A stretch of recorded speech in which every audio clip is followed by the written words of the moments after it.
এই রাষ্ট্রের একচ্ছত্র আধিপত্য তার হাতে দিয়েছিলাম, কিন্তু তিনি কি করলেন? ক্ষমতায় বসার পরে তিনি সবচাইতে নিকৃষ্ট স্বৈরাচারে পরিণত হয়েছেন।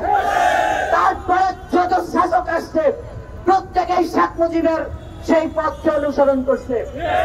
যাত্রাবাড়িতে আমরা দেখেছি শত শত হাফেজ আলেমরা রক্ত দিয়েছে, জীবন দিয়েছে সারা দেশে।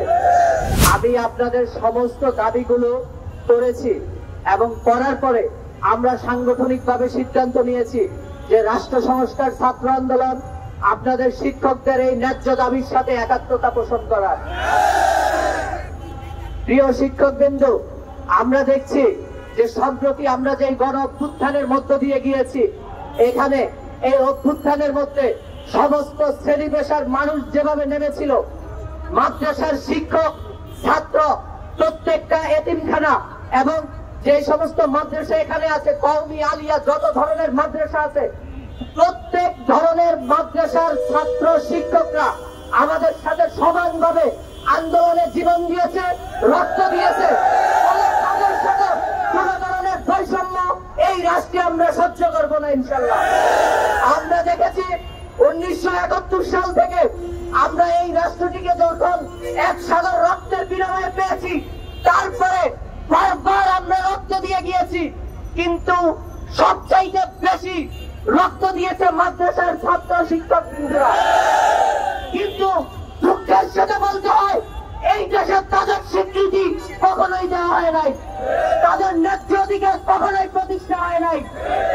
আমরা 1971 সালে যখন এই দেশের মুক্তিযুদ্ধের পরে এই দেশের মহান নেতা শেখ মুজিবের হাতে এই রাষ্ট্রটিকে আমরা দিয়েছিলাম, এই রাষ্ট্রের একচ্ছত্র আধিপত্য তার হাতে দিয়েছিলাম, কিন্তু তিনি কি করলেন?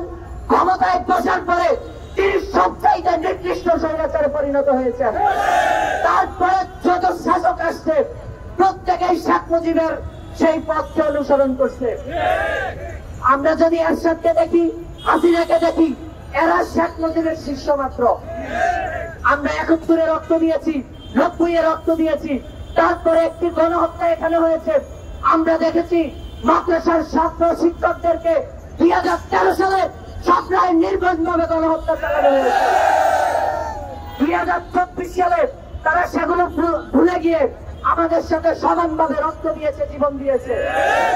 যাত্রাবাড়িতে আমরা দেখেছি শত শত হাফেজ আলেমরা রক্ত দিয়েছে, জীবন দিয়েছে সারা দেশে।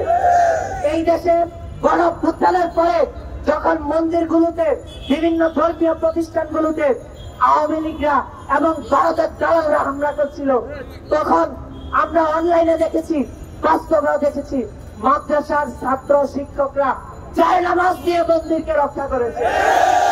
যে আমরা শুধু রক্তই দিয়েছি, রক্ত দেওয়ার সময় শেষ।